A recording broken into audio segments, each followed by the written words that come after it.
Hello and welcome back or welcome, depending on if this is your first listen or not, to Under a Rock with Brielle and Guerlain.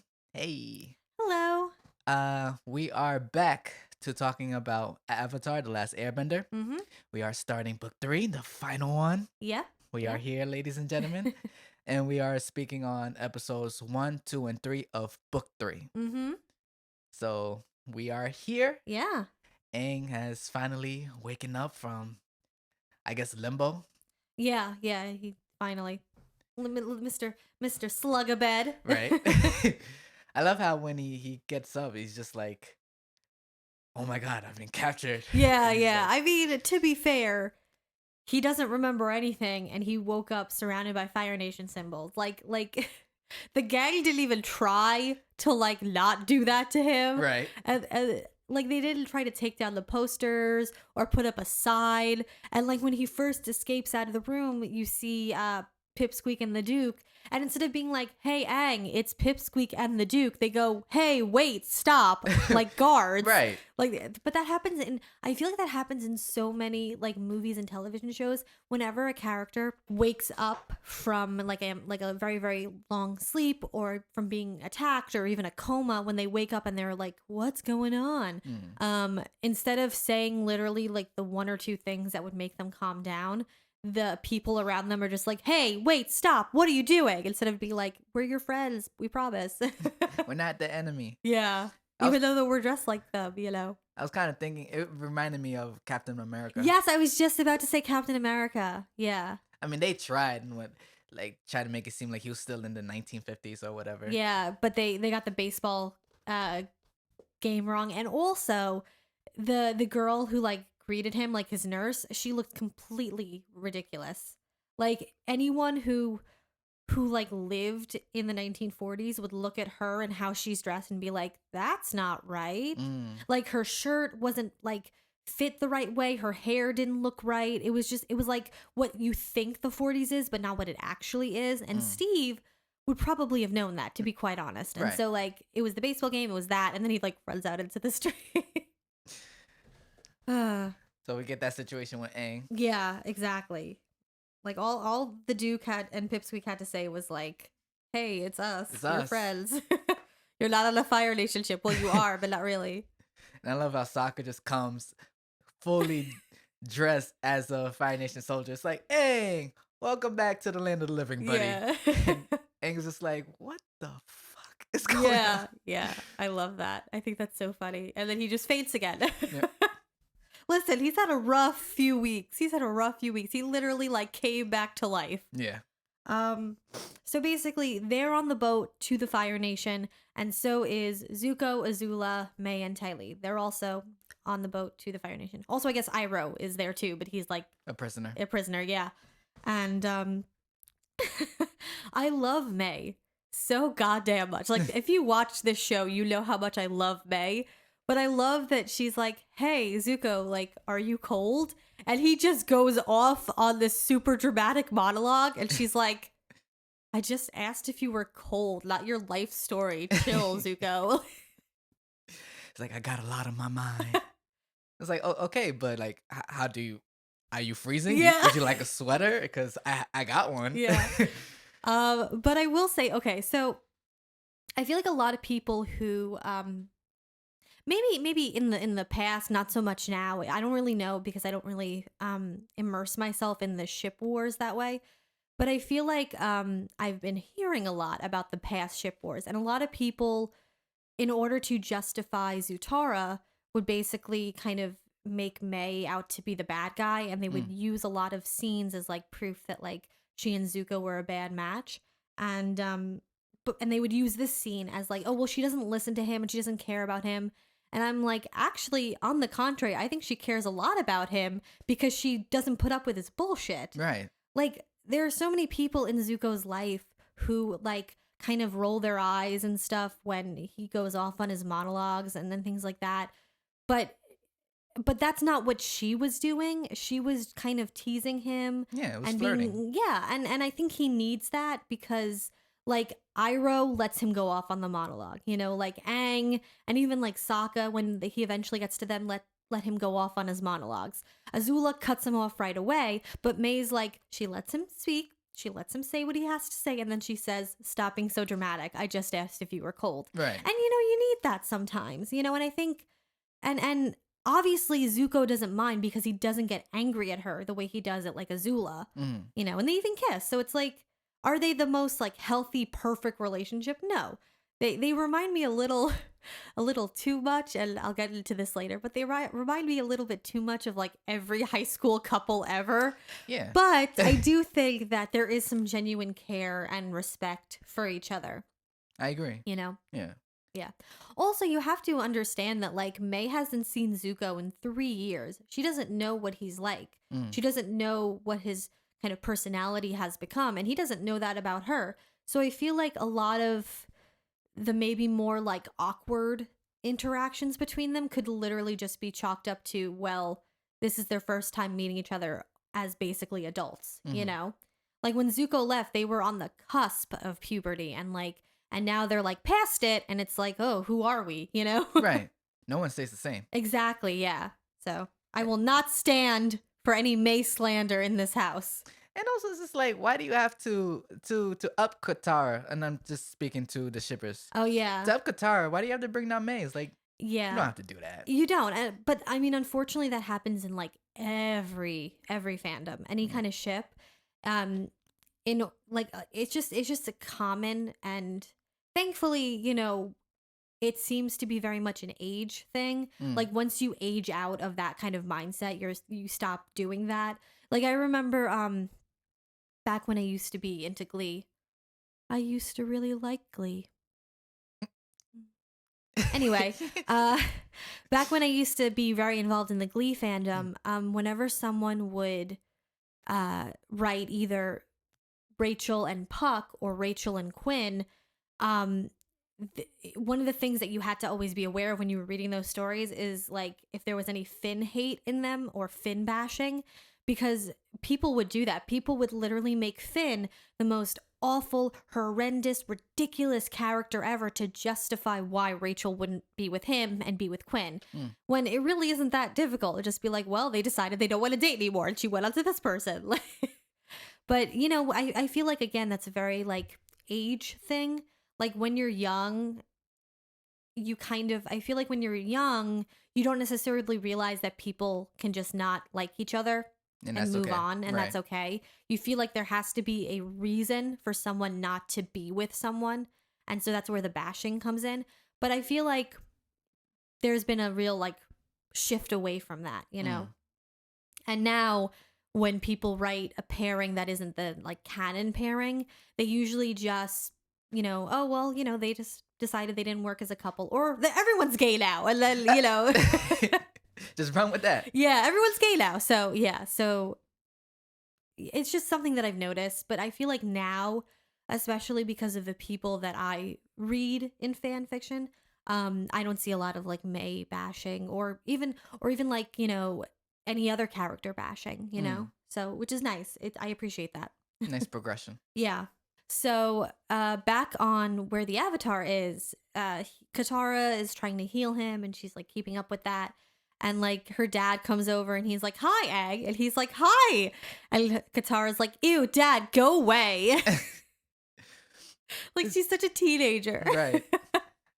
When I was first watching this, it caught me a little off guard. I'm like, don't you haven't seen your dad in so long? Like, why are you being so mean to him? Yeah. And even when Aang asked her, "Are you mad at your dad or something?" She's like, "No, like we're completely fine. Like, what Yeah. makes you ask that?" It's like, oh, I don't Yeah. know. It's a little attitude you just kind of just gave him.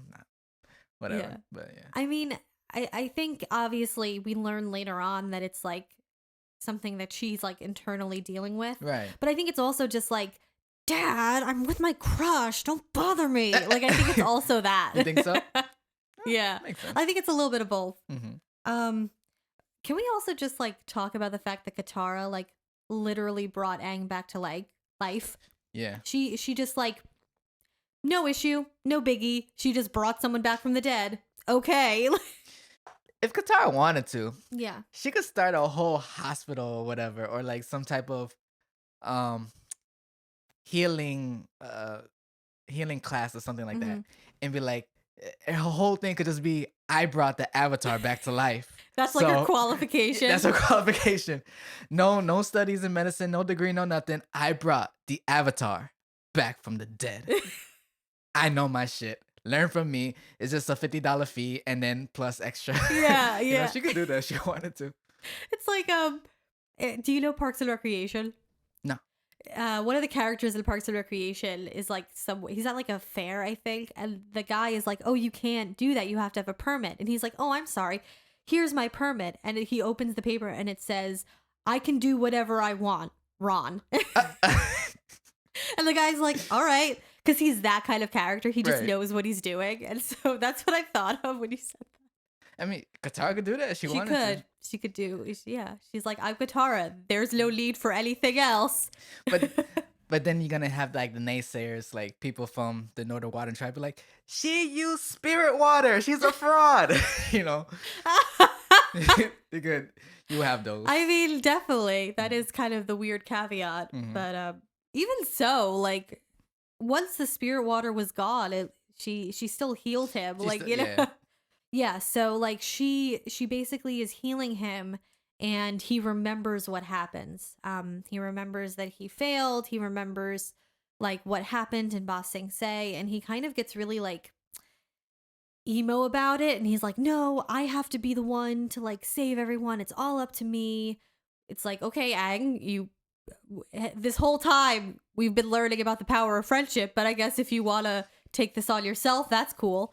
Uh he remembers basically what happened, and he's dealing with that he kind of failed at a crucial moment, and so he's kind of upset about that. Then Azula and Zuko get back to the Fire Nation, and Lee and Lo basically like give a speech about what happened, how like Ba Sing Se fell, and like they're completely overrun by the Fire Nation. That's some real dictator energy right there. Yeah. That's some real. That's just the imagery is very like, okay, I guess we're going there. All right.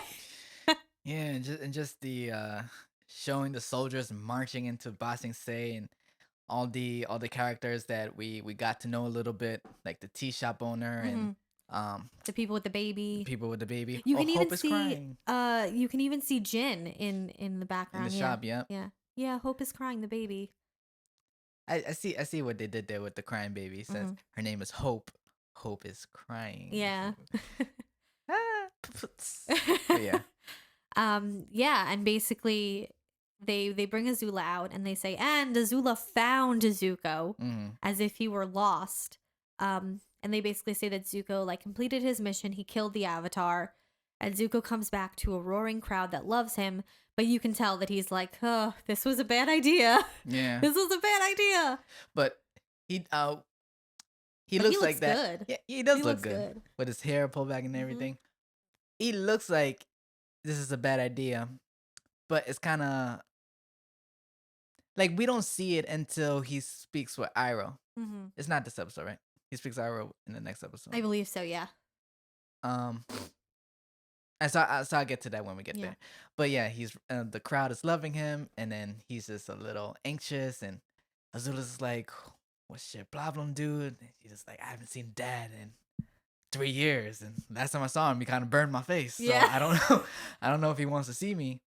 And Azula, I fucking love Azula. Yeah. And she's just like, how, well, you're a hero now, and the Avatar is dead. Like that's the whole reason why you was banished, and blah blah blah.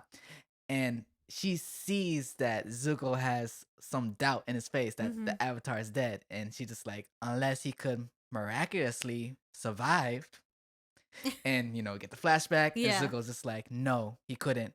And Zuko's like, you bullshitter. Yeah. All right. You want to lie to me? All right, I got you. And Yeah. Azula is so clever in these Mhm. next few episodes, the way that she handles that, because I believe until she saw Zuko, she thought the Avatar was dead. Yeah. Like she killed him. she had no reason to doubt it. Yeah, and so I think that instead of freaking out, I think she's very clever in what she does. Mm-hmm.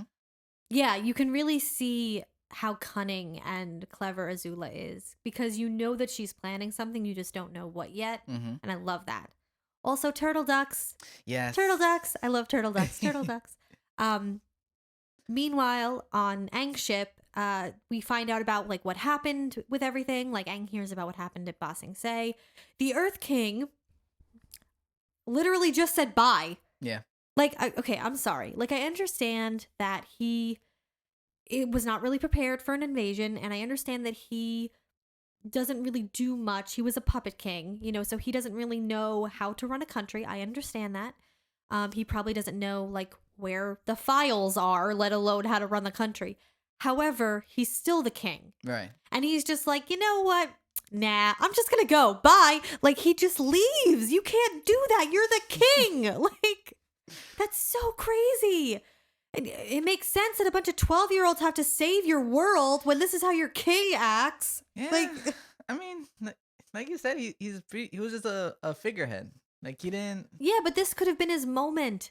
This could have been his moment to step up and take care of his kingdom and actually do something for the first time in decades. And bring power and prestige back to the Earth Kingdom throne. And instead he's just like, nah, bye. I mean, they all can't be Boomer. Yeah. They really can't. They really can't. We don't really see him after this. Like, that was the last time we saw him. Yeah, I know. He's just off exploring the world, I guess. But like that wasn't ever explained, like, if he ever came back to the throne. Like, is it ever explained in Korra? Like, mm-mm. or I assume it's a new king. I mean, we assume that he came back, but like, it was never directly said. Yeah. But in Korra, I assume that whoever's on the throne is a new king. It's not this one. Because it's been like 70 years. He'd be really old. oh, and Korra is the queen. Oh, fun. Yeah. Fun. Okay. That's so. I'll tell you after. Okay. Yeah, but even so, you gotta love Sokka's optimism. Mm-hmm. He's just like, hey, everything's gone to shit, and everyone thinks you're dead, but it's amazing. Everything's great. Isn't it wonderful? Everyone thinks you're dead. You're our secret weapon. Yeah. I mean, honestly, that's pretty damn clever. It like, is. Everyone, like, this episode is just me going like, wow, these kids are so smart. Wow, these kids are so smart. Because they are. Like, I mean, Sokka definitely knows what he's doing by kind of keeping Aang a secret. Mm-hmm. Because while the Day of the Black Sun invasion is a really good plan, having Aang as like a surprise, bitch, thought you seen the last of me, is a really good move. It's a really good move. While they're riding along, they come across like another Fire Nation ship, and they come on, and Bato and Hakoda are like, oh yeah, like we have these like, we have this like mission, we have to go this way, and the guy's like, oh, no one ever tells me anything. This is ridiculous. And I'm like, it's nice to see that even in a made up world, bureaucracy still exists. Government is still ridiculous, and everything still has red tape and hundreds of forms. I love that. Gotta love that. But then one of the guards is like, that general's been on vacation. They're lying. And he's like, they're lying. Sink the ship. Yeah. And then Katara and Toph literally are so powerful. They're so crazy powerful. And they just like, nope, not today. And they just completely like destroy that other ship and get out of there. And it's so cool to watch, especially because this is really the first time we're seeing Toph like metal bend, really, aside from like what happened last season. And so it's so cool. It's so cool to really see how effortlessly she and Katara work together to protect everyone. She breaks the bridge that they got. Katara pushes the other ship away. They go. And the whole time, as they're fighting the other ship, Aang is just like, I gotta get out there. I gotta help. And Sokka's just like, what part of secret weapon, a secret that you're alive, don't you understand? Yeah. Like, do you want us to fail? Like, hello? Yeah. And he literally he just keeps trying to go. Yeah. And I love this is the first time I actually noticed. I love the little tiny detail of the Duke guiding Toph where to shoot the rocks. Oh, yeah. I didn't notice that. That's cool. I didn't notice either until watching it again. I was like, oh, because I was always thinking, like, how does Toph know where to aim? Yeah, because she's on water. Right. Like, maybe I just assumed maybe she was using her ears and like pinpointing that way. But you see the Duke like just guiding her a little. Oh, that's so cool. Oh, you gotta love that. Yeah, you gotta love that. I just love that while Toph's disability is never really seen as a hindrance to her, you gotta love the realistic, like, moments of other people helping her because of her disability. Like, I Mm-hmm. really enjoy that. I really like that. Yep. You know? Um, but Aang is just so frustrated because he's always the first one out, the first one to help, the first one to fight. That's who he is as a person. So for Sokka to tell him like, "Oh, you can't do anything," it's probably really annoying and really Yeah. frustrating for him. And when they go out to get food and Sokka tells him like, "Oh, you have to cover your arrow." He's like, "No, I don't ever want to cover my arrow. Like I want to wear it proudly. I'm not ashamed who I am." And you can see how it's bothering him to kind of hide who he is. Mm-hmm. Um and Katara's like, Aang, it's okay. Like, I understand you're frustrated. He's like, no, I failed. I have to do this myself. Who cares about friendship, and I have to fight the Fire Lord by myself. It's all up to me. And then the best transition I've ever seen. Oh my God. Mm. He goes, I have to regain my honor. And then it slides over to Zuko, and I died. Let me tell you, I died. I Yeah. loved that transition. Oh my God, that was chef's kiss, so beautiful. Mm-hmm. Oh my God. Oh, like I tell you, dude, Yeah. that was Yeah. such a good transition. Oh my gosh. Oh, anyway, sorry. No, it was beautiful. It's a great transition, and it really, again, like Zuko and Aang are kind of connected this way of them trying to regain their autonomy and their power and their honor. And Zuko is kind of scoping out the prison because he wants to visit Uncle Iroh. Oh wait, no, not yet.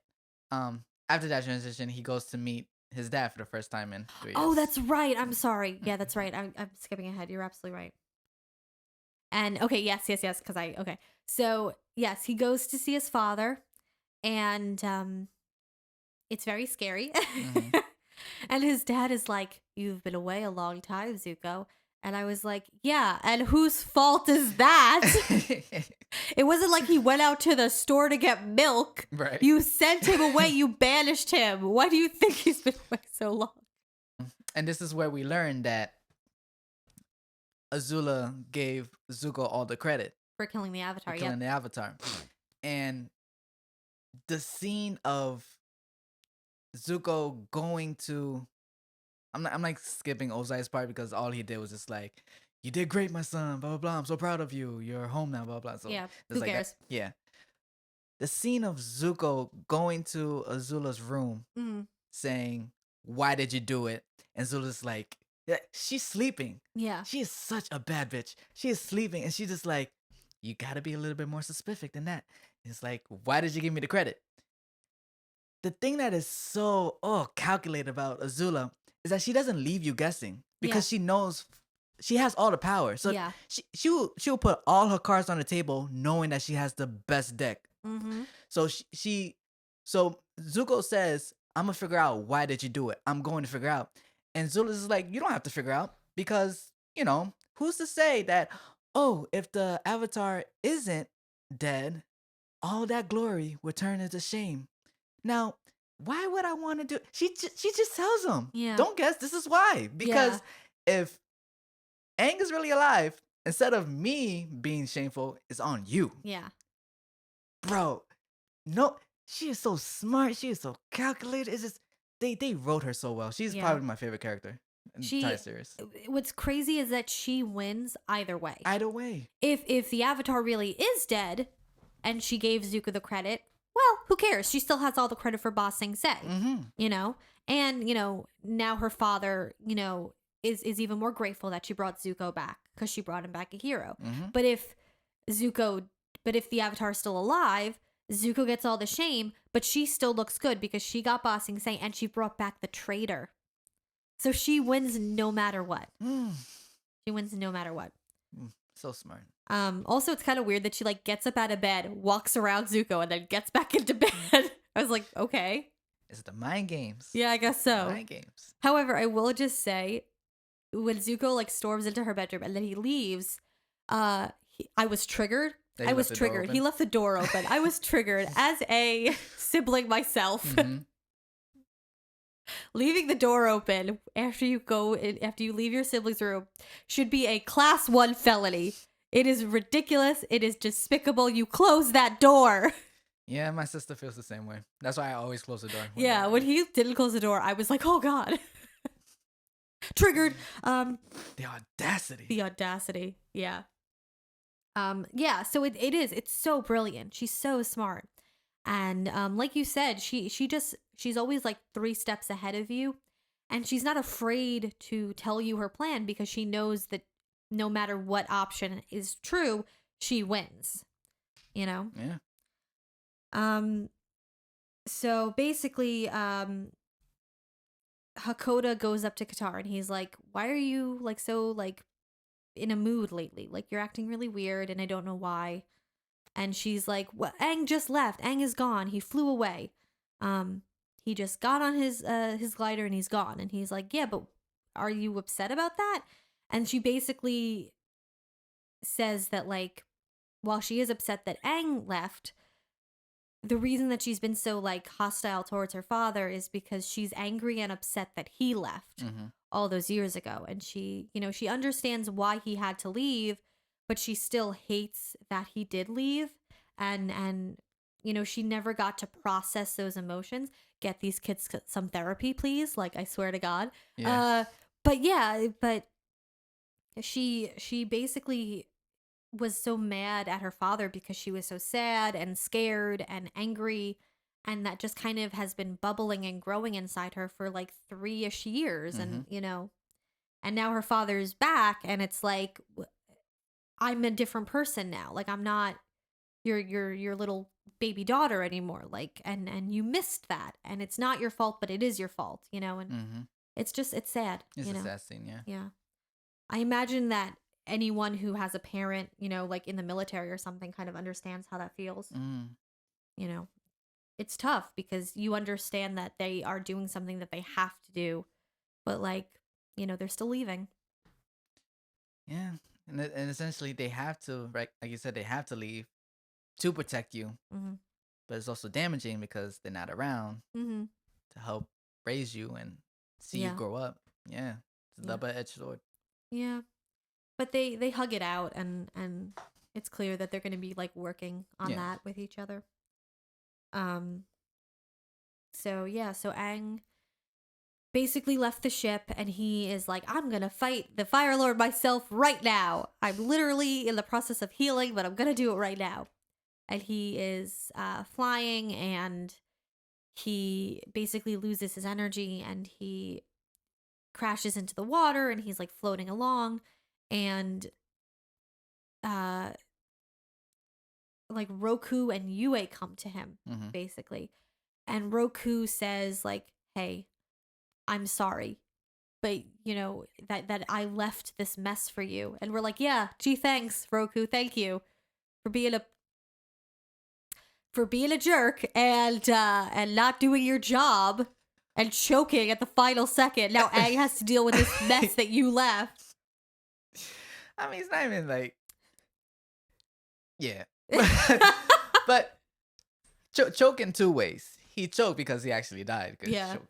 But he choked because, as we later see later down the book, that he didn't pull the trigger when he should have. Yeah. He should have killed Sozin, and that would have been that. But no, he had to be a little lenient. It's like, because we were buddies when we were in kindergarten, I'm going to let you slide. Yeah. So. Yeah, so thanks, Roku. Yeah, thanks a lot. Thanks. And Yue comes down looking beautiful as ever, and she's like, "Aang, you have to go back to your friends. You can't do this alone. Let me help you." And she basically makes this like huge wave, and he like surfs, and it's a cool scene. Yeah. I want more of Yue. I wish that they gave more. Maybe like some type of closure for Sokka. Yeah. Would have been nice. I mean, yeah. I guess one could argue that like the closure was in the Serpent's Pass, when he basically realizes that he can't treat Suki the same way that he treated Yue. I mean, maybe. But unfortunately, some things you can't get closure on. Right. So Aang ends up on a like on this little island basically, and it's the island. We learn later that it's the island that Roku died on. Mm-hmm. We don't know that yet. But his glider is like destroyed basically, and he is like, I have to be kept a secret. Sokka was right. And so he leaves his glider there and it burns up in the fire. And just the symbolism of that, Right. is pretty powerful because it's the last kind of piece of Aang's heritage, of Aang's people. And now it's gone. It's burned by fire, Yeah. just like his people were. And it's Aang kind of giving up that part of his past to become something else. It's the start of this whole theme that I've noticed of Aang being a phoenix. Of this idea of Aang kind of leaving his old life and leaving his old, you know, things and his old ways of thinking and becoming someone new. Right. Rising from the ashes like a phoenix. Like a phoenix, yeah. Yeah, so I'm going to be on the lookout for that a little bit too. Those like little things about fire and flame with Aang. Mm-hmm. So that's how the first episode ends. Yep. They realize they got to stick together and go forward. Yep. So episode 2. Mm-hmm. They are in the Fire Nation now. It's Sokka, Katara, Aang, and Toph. The other people basically are like, they split and they're like, we'll see you later, Mm-hmm. So they're gonna meet them all back up again on the day of the Black Sun. So it's just the 4 main cast again, and they're in the Fire Nation, and Sokka's very nervous and cautious because he's like, we're in the Fire Nation, everyone's an enemy, these are enemy birds. I'm gonna say something that is probably not gonna age well, but I don't care. The birds work for the bourgeoisie. What's that? It's from a TikTok. Oh. TikTok. Yeah, it's from a TikTok, so Okay. that'll age us. It will age beautifully. Yeah. So basically, they're like, well, we have to blend in. We're in the Fire Nation now. And so they steal a bunch of clothes. And can I just say, like, Fire Nation fashion is so good. Yeah. They all look so good. They look so good in their Fire Nation clothes. So good. I will say it's kind of fun because even though they are in Fire Nation colors and the cut is a little bit different, it's still the same type of clothing. Like they all still kind of wear what they were wearing before. Like Aang wears like a short sleeve shirt over a long sleeve shirt and like kind of puffy pants. Sokka wears like a sleeveless tunic kind of thing. Toph wears like, the like robe over the pants with like this thing in her hair. And Katara wears like the skirt over pants like she had before. So even though, they're in Fire Nation clothes, they still kind of look like themselves, Mhm. And I like that. They look so good though. So good. I love Fire Nation fashion. It's so good. And Katara showing a little midriff there. Yeah. She's like, listen, I got a cute body. I'm going to show it off. Good for you, Katara. When I was a kid and Aang was just like, wow. I was like, wow, too. I was like, look at her showing her stomach. I don't know why that was so big for me as a kid. I was like, ooh, you're showing your stomach? Ooh. Getting a little spicy there, aren't you? Maybe because like she doesn't like it's like in the Fire Nation, girls show their stomach all the time. I imagine probably because of the heat. But that makes sense. Yeah, like Ty Lee Wow. bears her midriff. Later on, we see like Azula and May do it, so like it's probably just part of the fashion. But like for Katara, she's never really done that, so it's like ooh, Ooh, la la. spicy. So they go into town. Mhm. And Aang is using old lingo. Yeah. Old finest. Hot man. I like how the guy is just like, when he's like, hello, my good hot man, he's like, hello, I guess. Like, what year were you born, kid? Yeah. And basically the gang goes to get food, but Aang is a vegetarian, so he stays put. He's like, I'll just go get something out of the garbage. Good on you, Aang. Like, aw. See, he doesn't have too much. He's an avatar, but he will go dumpster diving. Yeah, he would he's do humble. It. He's humble. Turns out though that the outfit that he's wearing is a school uniform, Mhm. so he gets thrown into a Fire Nation school, and and something that I just love is Aang makes friends wherever he goes. He is so good, and I've said this before in like earlier episodes. He's so good at just interacting with people and connecting with people.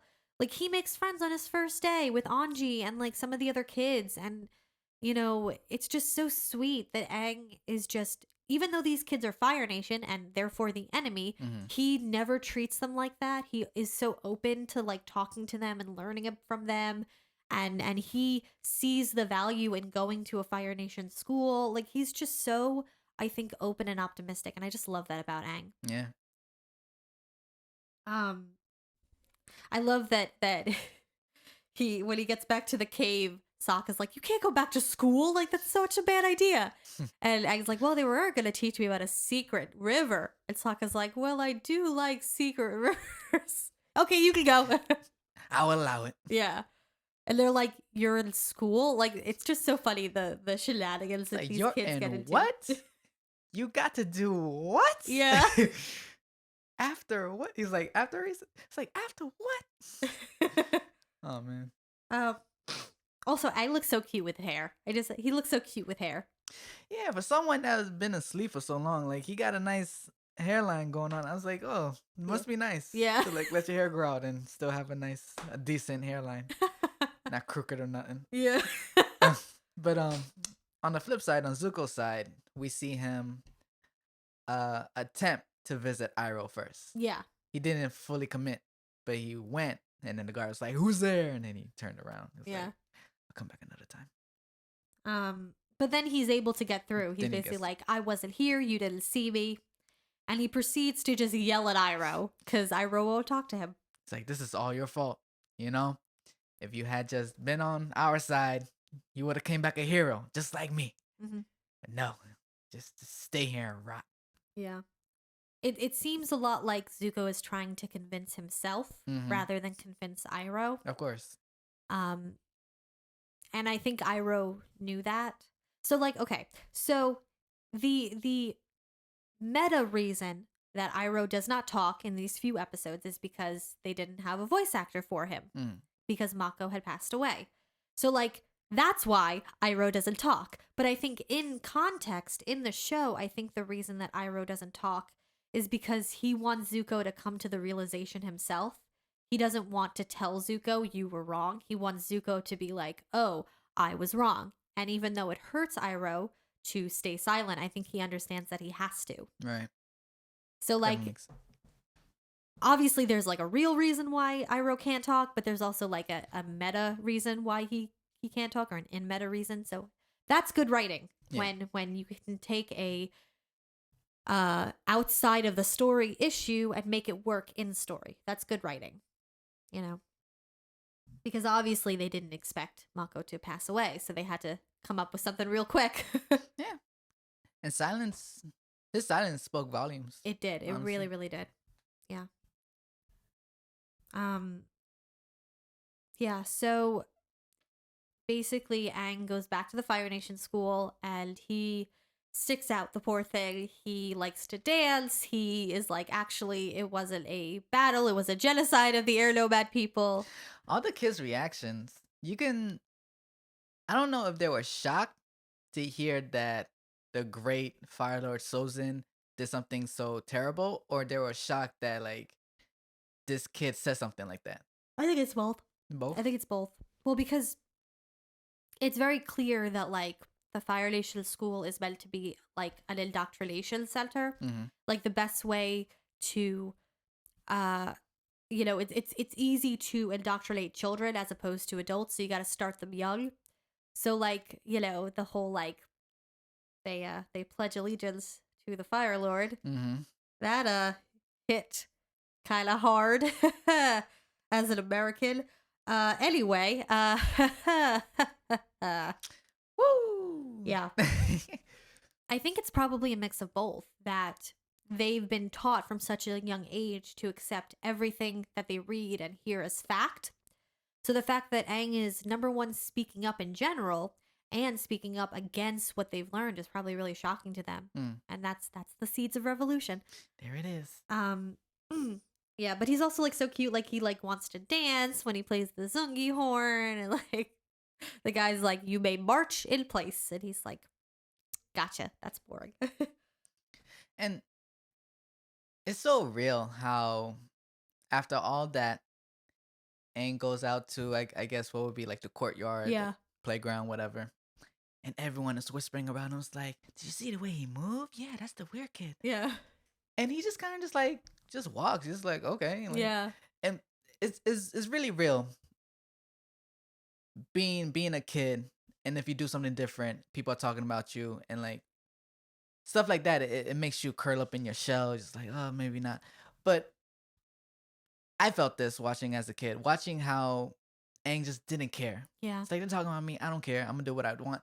For me, that resonated, and it impacted my decisions as a kid Mhm. because I was a little out there and weird. Like I was really quiet, but I danced and blah blah blah. So weird. Like the thing that people were saying about me is like because I always hanged out with girls. Oh, So it was like, oh, is he gay? Blah blah yada yada. Which today doesn't make sense. It's like, well, I'm a guy. Of course, I'm gonna hang out with girls. You yeah. know? But watching Aang just like not care made me not care. I was like, y'all go ahead and talk about me, and I kind of kept that mindset going forward. That's You see? wonderful. Yeah. Yeah, So that's so great. I really like that they showed that. Yeah, I mean, Aang is so confident and self-assured. He never ever ever I think questions who he is and what he is about and what he likes and what he doesn't. And I think it's because of how he was raised. I think the air nomads raised him to be so confident in Hmm. himself and to kind of know who he is. I mean, you can't be a spiritual master at like 11 or 12 without knowing and having a true sense of who you are as a person. And so I think that just carries over. I think Aang doesn't need to be embarrassed about who he is because there's nothing to be embarrassed about. Right. He's proud of who he is and he's proud of his, movements and the way he talks and the way he thinks. Like those are all good things, you know? And it even made me want to. It made me even want to stand up for other kids. Yeah. I hope that like it impacted other kids at I the time I too. I think it did. I would hope it did, you know? Mm. But I think that's wonderful that the show kind of helped you gain a little bit of self-confidence and empathy towards other people. I think that's wonderful. Aw. And then we get the jock. Yeah. You talking to my what's her name? Algie. My Anji.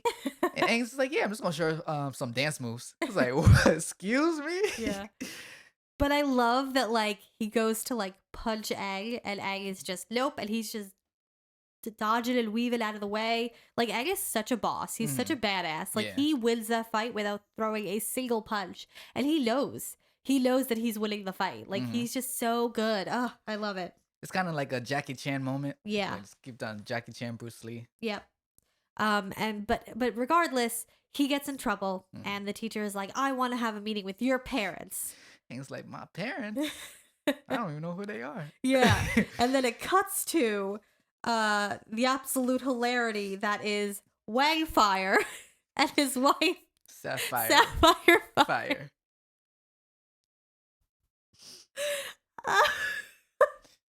Were you just in tears the first time you I saw was it? in tears. I was hysterical. It was so funny to me.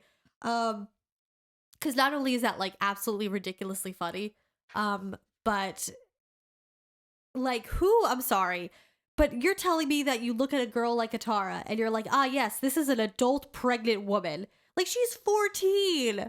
Like I at 14 did not look at all like an adult. Like so I like this guy is so stupid. They probably weren't paying attention. Like it's so funny. Like he just believes that. Not only that, but like no offense, but like Katara and Sokka are clearly several skin tones darker than Aang. Like they are both like dark skinned and he's like very pale and it's like, oh yeah, this makes perfect sense. I mean, I'm sure adoption exists, but Right. also like I didn't think about that. yeah. That's funny. Your son was in a fight. That doesn't sound like our Kuzan. Young man, when we get home, you're gonna get the punishment of a lifetime. It's like that's what I like to hear. It's so funny to me. I love it. I love it. It's so funny. Also, I think it's really sweet that Aang calls himself Kuzan. after his Yeah. friend. Yeah. I just, it's so funny. And then later on, they're like, Sokka, you can take off the beard. And he's like, no, I like it. It's on my face forever now. Oh, so funny. And then back to our favorite emo couple. Yep. Our Hating. favorite goth couple. Hate the color orange. It makes me want to barf. I love it when you hate the world. But I don't hate you. I don't hate you too. And Azula just comes and she's like, Zuko, can I have a minute with you? And he's like, no. In fact, I'm going to kiss her again. And In front of you.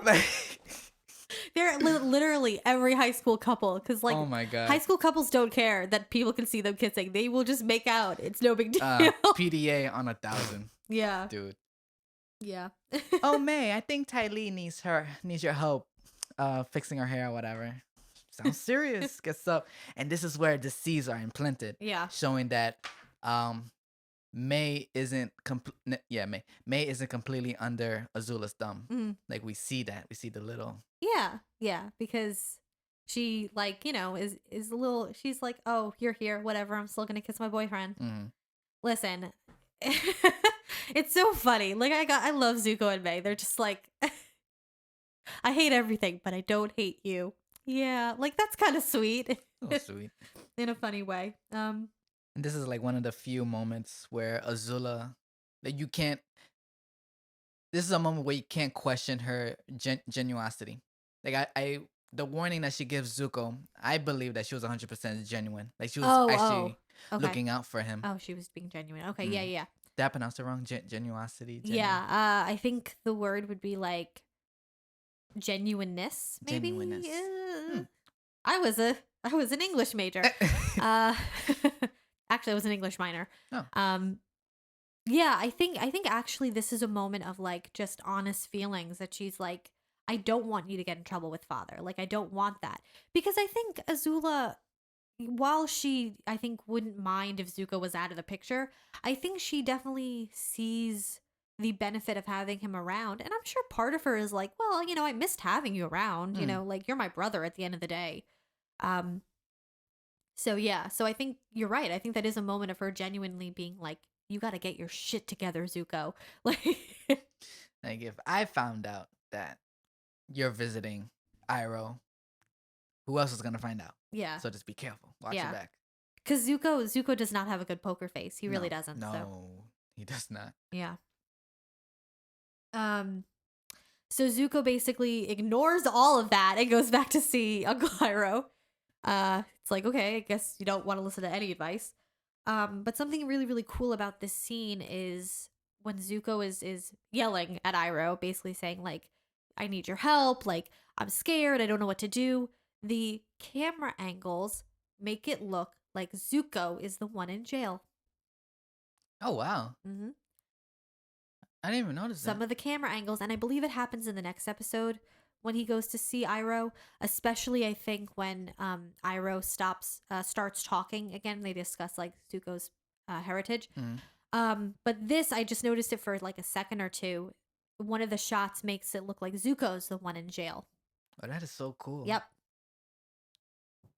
I love that. Yeah. Like I said, I think it's more prominent in like later episodes, but yeah.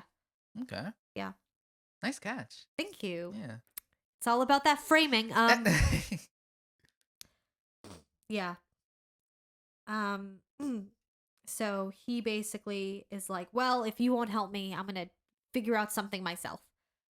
So he leaves and it cuts back to the cave where Aang is like, I'm going to have a dance party. I'm literally the Avatar. Everyone thinks I'm dead. We're all fugitives in general. Dancing is basically illegal, but I'm going to throw a secret dance party. Footloose, ladies and gentlemen. Yeah, I was about to say it's Footloose. This episode is Footloose. Basically. I love that you caught that. I like the speech that Aang gives. Well, not even a speech, but his explanation. He just says, "Well, this is the future of the Fire Nation. Mm-hmm. The same mentality of you got to start young. On the Fire Nation side, it's like we got to brainwash these kids young. Mm-hmm. On Aang's side, it's like if they're the future, we got to liberate them young. Yeah, exactly. You know? Yeah. Pretty cool.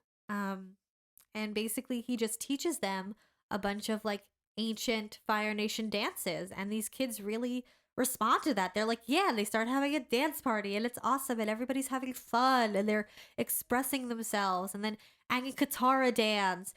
Zungi Horn got us falling in love again. Oh, that's a meme?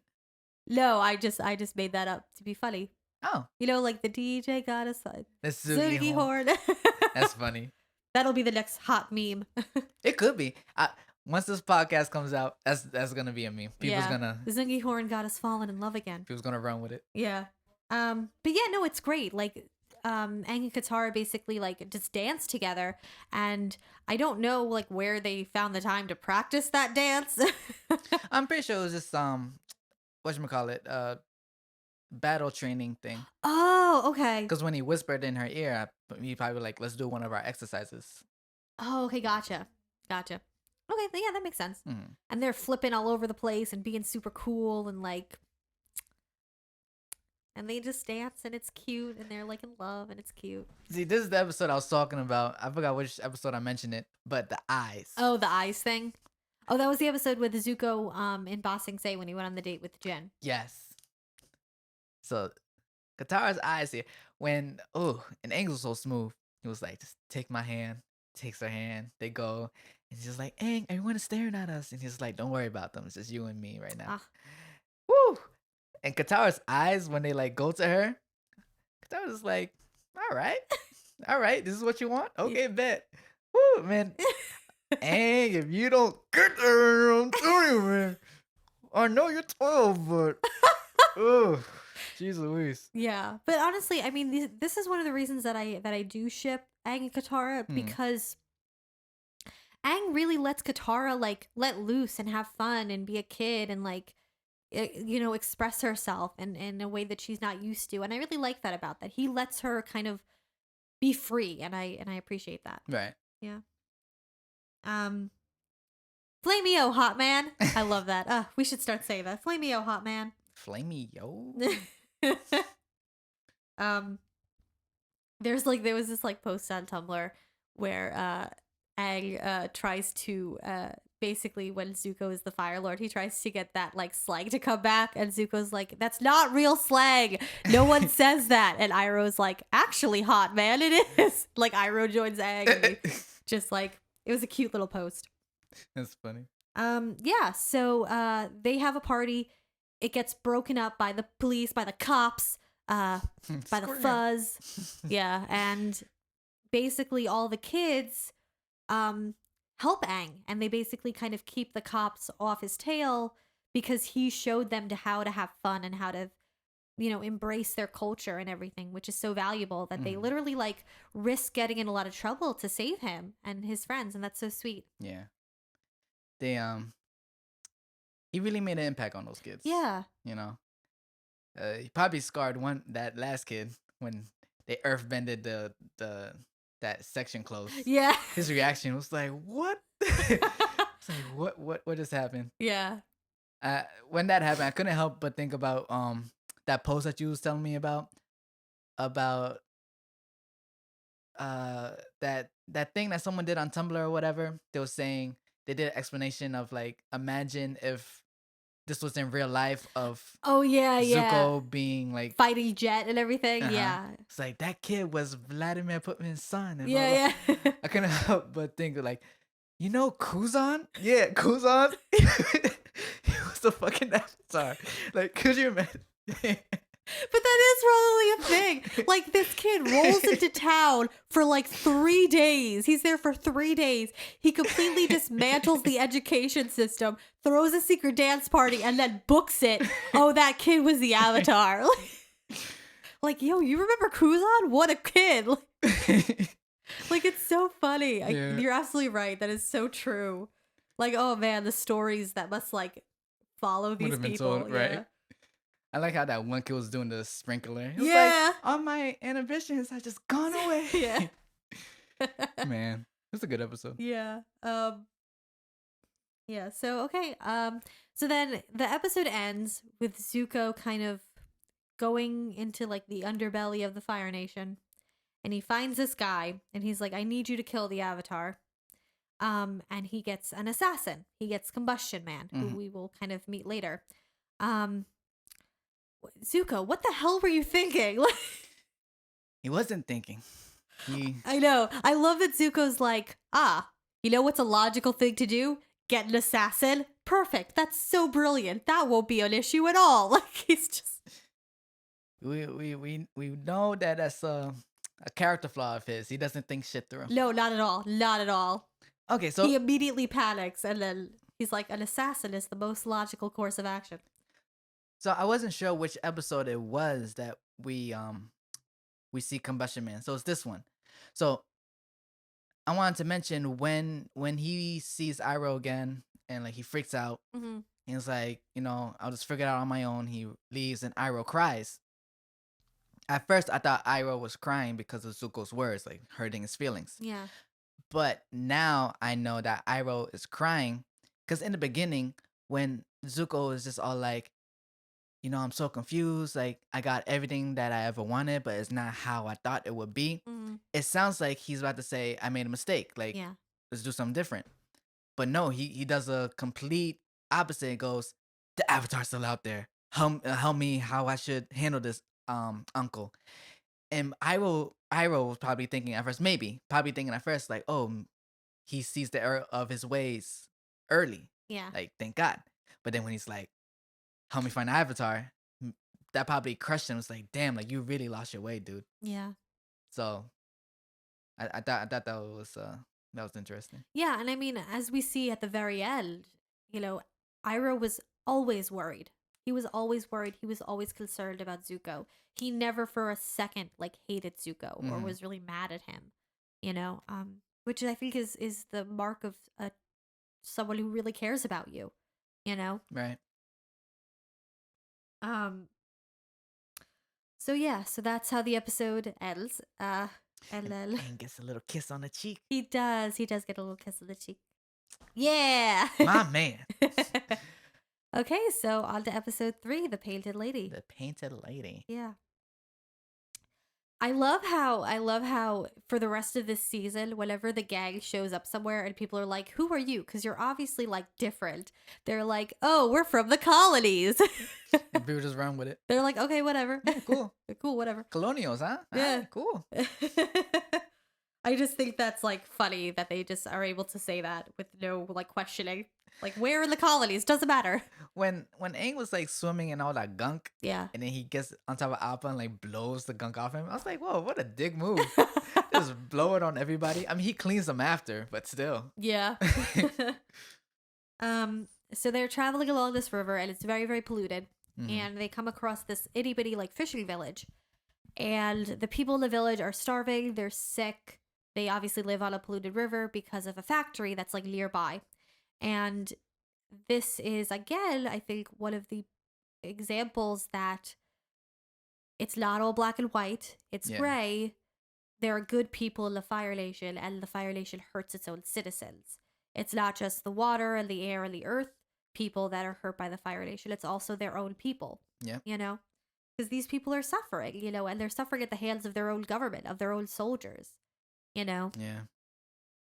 But yeah, shades of gray. It's all shades of gray. And we're back to Sokka and his schedule again. Very, very well thought out. Yeah, And it's it's- long as hell. Yeah, good color coded, which And is nice. I color-coded, appreciate yeah. that. But basically they go to the village, they try to get food. It's all a little disgusting. I don't know if I would have eaten any of it, but I guess if you're hungry, you gotta eat what you gotta eat. Nah, I could go 3 days without eating that. Yeah. Katara sees this little kid who has like a burn scar on him, which Mhm. like, more, and she basically like helps this little kid out and she kind of sees how the people are suffering and she says, fuck industrialization. And the next day when they're about to leave, Appa is sick and so they have to stay and get medicine, and they learn about the town's like spirit, which is the Painted Lady, and she comes to them when they're in need and she helps them. And Well, Appa wasn't actually sick. no, he wasn't. We don't find that out until later though. So that always confused me. I was like, how did she get Appa to play along? She probably told him. Bro was like, hey Appa, if you play along, I will give you, I don't know, like bananas or cherries or something else that you really like, extra belly scratches or something. I was a good actor. He is a good actor. Just sticking his tongue out all purple. Right. Um, And Momo goes and licks his tongue. yeah. um, oh wait, which episode was it where they put the moss over Appa and it's like you're just like a hill with horns, and Oh, then it's this one. Momo has his own little like little hill as well. Is this one? Yeah, okay, so that's cute. I like that. So basically, yeah, and they find out about the painted lady, and Katara is like, I have to do something. I have to help people. I won't ever turn my back on people, you know, and Aang and Sokka are like, no, we have to go. We have to stay on schedule. Like, we can't help these people. And so, in the middle of the night, we see the mysterious painted lady come and heal all of the sick people, or mostly heal all of the sick people. And um and they're like, "Oh my god, it's amazing. Like everybody's so happy in the town. They're running around. There's like better food, there's medicine, everyone's okay." And on the third night, um Aang sees her and he's like, "Hey, I can talk to the spirits. Want to hang out?" I know. Hey, bye. Yeah, I love that. I think that's so cute. And he realizes that it's Katara, and he's like, "What are you doing?" And she's like, "Well, I have to help these people." And he's like, "How?" And she's like, "Remember how Sokka said that like all the good stuff I was doing wouldn't last and I should really blow up the factory? I'm gonna blow up the factory." And he was like, yeah, sure, let's do it. Yeah, I mean, honestly, gotta love how supportive Aang was. He was like, he did not question it for a second. He's like, "Sure, I'll help you blow up a factory." Also, just cutting back to when Sokka and Aang were talking about the spirits and they were like, "Ooh," making all the noises. Well, real quick, that I love the big brother, little brother aspect. They really do. They have that kind dynamic. of relationship. It's very sweet. When Aang sees that it's Katara, he's like, "You're the painted lady, but how?" I can't help but think in Aang's head, he's like, 2 + 2 does not equal 5 because how are you? Like he probably legitimately thought for a quick second that she was actually the painted lady. Yeah, that she's been a spirit the Like whole this time. time. Just the way he said, "But how?" Like Yeah. how did I not notice? Like Yeah. how were you able to bounce back and forth, trying to calculate everything in his head? Like Yeah. And she's like, "Well, the first night I didn't know anything, but then they said the painted lady, so I was like, oh, that's such a great idea. Mm. I'll be the painted lady and help these people." And Aang and Katara destroy the factory, Yeah. and it ends up biting them in the butt a little bit because the soldiers come to attack the villagers for destroying the factory. And Sokka's like, "This is why I said that we should have just left in the first place." And Katara, with all of that righteous, like teenage intense anger that all teenage girls seem to have, I had it too. Like, I don't blame Katara. She's like, "I would never ever turn my back on people who need me," which is such a beautiful thing to say. And it really is her calling card. Katara helps people. That is what she does. She never ever denies anyone her help. She helps everyone no matter what. Like, that's what she does. She's a helper. And I love that about her. And I love that she's willing to risk her own life. I love that she is, you know, that she kind of sees the issue that, like, yes, if we get rid of the Fire Lord, that will help everybody, but we need to help these people now. And I just love that about her. Because whereas Sokka kind of sees the big picture, she sees the tiny details. And I think that's a good, like, pairing together. Yeah. But Sokka, he says, "You know what? I'm on your side. I'll help you. I'm not going to abandon you. You know, you never turn your back on them, but I would never turn your back on you," which is like, aw, siblings. That's so sweet.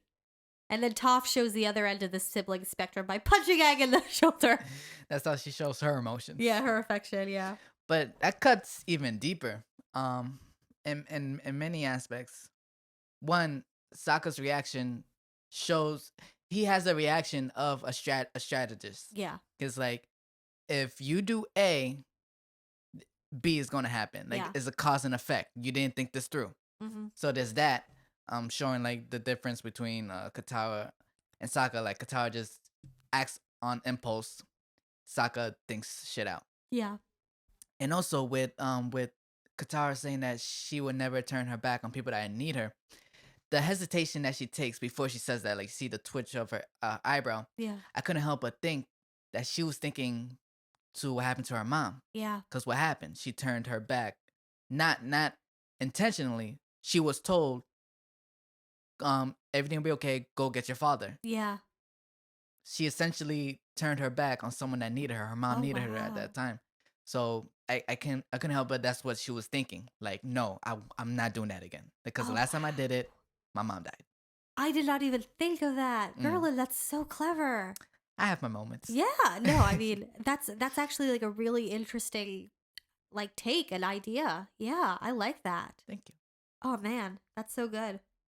Um so basically using all of their like combined skills, they make the soldiers think that the painted lady is real and she's come for her vengeance. Like Sokka plays the flute, uh Toph like makes the ground shake, Appa The roars. production value, Yeah, that's man. like, oh, that was good. That was perfect, like timing, man. Mm-hmm. And then Aang kind of helps blow her around, and she uses her water bending to like float up in the air. And and the Fire Nation soldiers are like, "We're out of here, bye." So I'm like, did you hear what happened to Admiral Zhao? Yeah, yeah. We're not doing that. We're not We're not fucking with dealing with spirits. spirits, yeah. And she's able to basically kick them out, and then it's accidentally revealed to the villagers that she's Katara, not the real painted lady. Mm. And at first they're like, "Hey, how could you? Like, we thought you were our spirit, like la la la." And then Sokka's like, "Are you kidding me? She saved your lives. Why are you mad at her?" Mhm. Like and they change their tune and they're like, "Oh yeah, you're right, I guess. Like, don't impersonate a spirit, but also thank you." And then together they clean up the river. Something that honestly would take years to do. Mm. Like, they cleaned that river real fast. Well, I'm sure bending helps. Yeah, but like even so, like when you pollute a river, especially one like that, I mean, granted, I don't know. I did not see the underside of that river. I don't know how it looks on the floor, but like river pollution takes a long time to undo Mm. because the pollution isn't just on the top of the water, it like sinks down into the sand and the plants inside the water and the fish in the water. Like, it doesn't take a day. That's true. Yeah. I that's mean, true. listen, I understand it's a TV show, they got things to do, but like, I was like, wow, that's really optimistic. Sure, why not? And then at the very end of the day, the painted lady comes to Katara and says, "Thank you. Thank you for helping my people. I appreciate it. Like, you're a good person." Which, like, where were you? Just saying, but like, thanks. So that they don't explain it much in the series. Oh no, actually they do. So I'm thinking back to fuck. What was the name of the moon spirits, the moon and the sea? To Allah. Tu and La. Yeah. So when they say a spirit of something, it's actually the spirit of something. Yeah. Because when Zhao killed the moon spirit, the moon actually disappeared. Yeah. Like the moon was vanished. Yeah. So the painted lady is the spirit of the river. So being that it was all polluted, like that spirit Oh, is, you know. okay. Oh, it's like Spirited Away. There you go. Yeah. Like Haku. Oh, okay. I didn't realize that. I thought she was just a spirit, a random spirit. So I was like, where the hell were you? But I didn't realize that she was like the spirit of the river. And so, yeah, so she probably couldn't get to them because she was polluted. Okay. Mm. So that's really nice. Yes. Yeah. And now she and Sokka have been kind of like touched by a spirit, you know? Yeah. Something also that I want to address is, so I've seen on Tumblr, and this isn't to say that those people are wrong. I'm not saying that. But I see a lot of people compare the painted lady to the blue spirit as like a parallel and a way of connection between Zuko and Katara. And that's very much like a normal brain take. That's a normal brain take. A galaxy brain take, a galaxy brain, a woke brain take is not painted lady and blue spirit. Painted lady Kuzan, blind bandit, and blue spirit. Okay? Hear me out. So, both Kuzan and the painted lady are personas that Aang and Katara take on that are directly connected to the Fire Nation. Mm. Kuzan is a person who was in the Fire Nation. He's a citizen. Painted Lady is a Fire Nation spirit. And both of them use these identities to help people directly in the Fire Nation. Okay? Versus Blind Bandit, Blue Spirit. Both Toph and Zuko use their alter egos to escape their life, to escape their nobility / royalty status, to escape their responsibility, and basically to cause a lot of mayhem. Zuko doesn't help people as the Blue Spirit. He steals as the Blue Spirit. Right. Everything that he does as the Blue Spirit benefits himself. Everything Toph does as the Blind Bandit benefits herself. Not that that's bad necessarily, but they don't help other people. They're not like Robin Hooding out there. Zuko is using the Blue Spirit to rescue Aang so he can capture Aang, to steal supplies when they're on the run. Toph just takes that money and beats up a bunch of men. Gotta love it. So yeah, they're the parallel and they're the parallel. You know? These are the big brain theories, ladies Big brain takes. Yeah. Again, and I'm not saying that you can't make a connection between Katara's Painted Lady and Zuko's Blue Spirit, because there is definitely a connection of taking on a persona. Right. But I think that it's a better parallel to say her and Kuzan and Blue Spirit Blind Bandit. Nah, I get it. I agree. Yeah. Right? Yeah, I like that. Yeah. Nice. All right. See, gotta be woke. What was it? Galaxy brain? Yeah, Galaxy Brain. Galaxy brain, man. Gotta think like that. Yeah. Yeah, so they help the village, and they're on their way to the next place, to the next episode, to the next task. Yep. And that's it. Yeah, that's it. We're on our way. Pretty good way to so to contrast books 1 and 2. This one starts kind of mellow. Yeah, it really does. It really, really does. I think it kind of had to. Yeah. Because the last book ended so dramatically. They were like, let's ease into this. But still good episodes. Oh, definitely. I'm not saying they're bad. Also because this is the last season. So I think they really want to get that build up, you know? Definitely. Yeah. Alrighty. So any final thoughts or? No, not really. I'm just happy to be here. Happy to be getting through this book, because it's I like talking about the other movies that we talk about, definitely, but I just love talking about Avatar. Yeah. It's what started this. Yeah, it's right? what started this all.